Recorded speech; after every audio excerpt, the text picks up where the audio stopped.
ஜெயலலிதா அம்மையாருடைய பிறந்த நாளை அனைத்து இந்திய அண்ணா திராவிட முன்னேற்றக் கழகத்தினுடைய தொண்டர்கள் கொண்டாட இருக்கிறாங்க. அனைத்து இந்திய அண்ணா திராவிட கழகத்தினுடைய தொண்டர்கள் மட்டுமல்லாமல் உலகத்தில் இருக்கக்கூடிய அனைத்து தமிழர்களுடைய உள்ளங்களில் நீங்காத இடம்பெற்ற ஜெயலலிதா அம்மையார் பிறந்த நாளில் அவருடைய ஆன்மா எல்லாம் வல்லம் இறைவனிடம் அடைந்து எல்லோருக்கும் நல்லாசை கொடுப்பது மாதிரி நம்ம இணைவேற வேண்டுகிறோம். இந்த நேரத்தில் ஜெயலலிதா அம்மையார் தமிழகத்துக்கு அவருடைய ஆட்சி காலத்தில் என்னென்ன நல்ல விஷயங்களை ஒரு மைல்கல்லாக செய்துவிட்டு போனார்கள். அது இன்றைக்கும் அவர்கள் புகழ்பாடும் விதமாக அவர்களுடைய புகழை உலகமெங்கும் பறைசாற்றும் விதமாக இருக்கிறத நினச்சி நம்ம நினைவு கூறுவோம். அதில் முதலில் நம்ம எந்த ஒரு மனிதனுக்கும் பாரதியார் சொன்ன கவிதை தான் ஞாபகம் வரும். தனி மனிதனுக்கு ஒரு உணவில் ஜகத்தினை அழித்திடுவோன்னு பாரதியார் சொன்னது.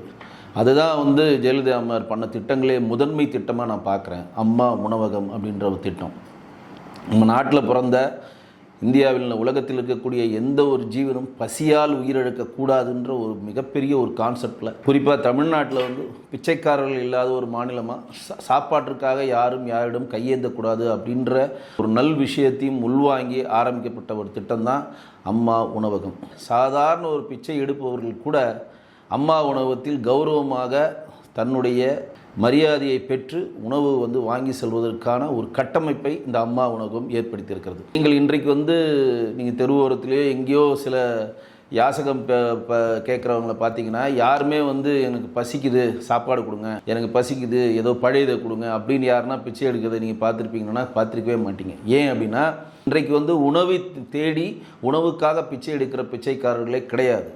நீங்கள் ஒரு 5 ரூபாய் அவர்களுக்கு நீங்கள் ஒரு காசை நீங்கள் தானமாக கொடுத்தீங்கன்னா அந்த 5 ரூபாய் எடுத்துக்கொண்டு அம்மா உணவகத்தில் சுயமரியாதையுடன் அந்த சாப்பாட்டுக்கு வழியில்லாத அந்த ஏழைகள் சாப்பிடுவார்கள்ன்ற கௌரவத்தை ஏற்படுத்த மிக மகத்தான இன்றைக்கு இந்தியா ஃபுல்லாக இருக்கக்கூடிய கிட்டத்தட்ட 26 மாநிலங்கள் 7 யூனியன் பிரதேசங்களில் பெரும்பான்மையான மாநிலங்களில் இந்த திட்டங்களை செயல்படுத்துக்கிறாங்க. அது திட்டம் தான் அம்மா உணவக திட்டம். தொட்டில் குழந்தை திட்டம். தொட்டில் குழந்தைகள் திட்டம்னா இன்றைக்கு குழந்தை பெற்றுக்கிறதே சாதனை மாதிரி ஆயிடுச்சு. ஒரு குடும்பத்துலேயும் ஒரு குழந்தை பெற்றுக்கிறத விட குழந்தை பெற்றுக்கிறதுக்கான ஹாஸ்பிட்டல் ஒட்டுமொத்த தமிழ்நாடே கட்டி ஆண்டுட்டு இருக்கு. ஆனால் ஜெயலலிதா அம்மையார் ஆட்சி காலத்தில் வந்த பொழுது பெண் சிசுவை கொலை செய்யும் அப்படின்ற ஒரு மிகப்பெரிய ஒரு விஷயம் நடந்துட்டு இருந்துச்சு. அதை வைத்து பாரதிராஜா கூட சுத்தமா அப்படின்னு ஒரு படத்தை எடுத்தார். பெண்கள் பிறந்தால் அது உசிலம்பட்டி போன்ற மற்ற மாவட்டங்கள்லாம் கள்ளிப்பால் கொடுத்து கொல்ற மாதிரி ஒரு சிச்சுவேஷன்லாம் ஒரு காலத்தில் இருந்தது, இப்போ இல்லை.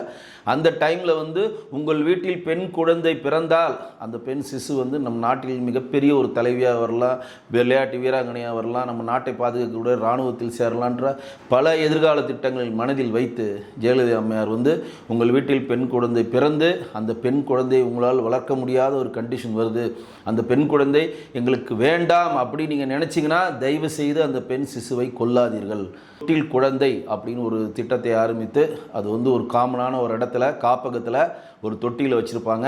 அந்த தொட்டியில் போய் நீங்கள் குழந்தையை போட்டு போயிட்டாங்கன்னா அதிலிருந்து அந்த தொட்டியிலிருந்து எடுக்கப்படும் குழந்தை வளர்க்கப்பட்டு அது பெரியவளாகி கல்யாணம் பண்ணி கொடுத்து அது நல்லபடியாக ஒரு எதிர்காலத்தை உண்டு பண்ணுகிற ஒட்டுமொத்த பொறுப்பையும் அன்றைக்கு இருக்கக்கூடிய அம்மாவுடைய தொட்டில் திட்டத்தை சேர்ந்தவர்கள் எடுத்துக்கொண்டு அந்த தொட்டில் திட்டத்தை கொண்டு போனாங்க. இது மிக மிக ஒரு சிறப்பான ஒரு அம்மாவுடைய திட்டம்.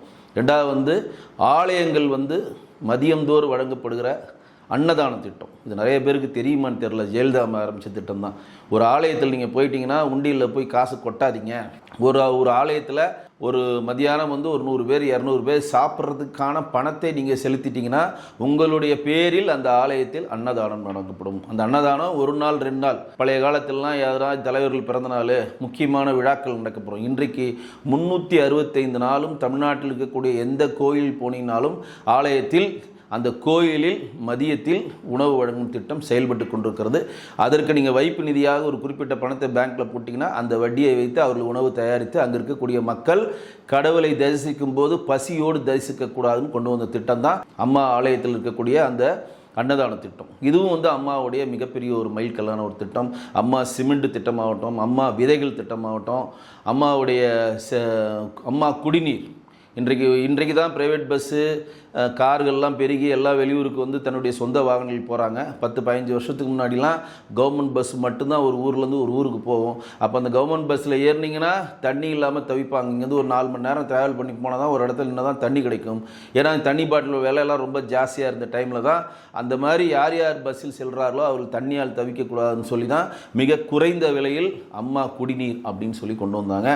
அம்மா மினி பஸ் திட்டம், சந்து புந்து இந்து இடுக்கு சந்து புந்துலாம் கூட இருக்க மக்கள் மெயின் ரோட்டில் வந்து தான் ஏறணும்னு ஒரு கட்டாயம் இருக்கிறப்ப அம்மா மினி பேருந்துன்னு சொல்லணும்னு ஆரம்பித்து அந்த மினி பேருந்தை உங்கள் வீட்டு வாசலிலே விட்டு அன்றைக்கு இருக்கக்கூடிய மக்கள் வந்து பயன்படுற மாதிரி சொன்னாங்க. இந்த மாதிரி வந்து பல திட்டங்கள் நம்ம சொல்லிக்கிட்டே போகலாம். ஆனால் அம்மாவுடைய திட்டங்களை பற்றி சொல்லணும்னா அவருடைய பிறந்த நாளை இந்த திட்டங்களை நினைவு கூர்ந்து அவருடைய சாதனைகளை என்றும் நம்ம போற்றுவோம். நன்றி, வணக்கம்.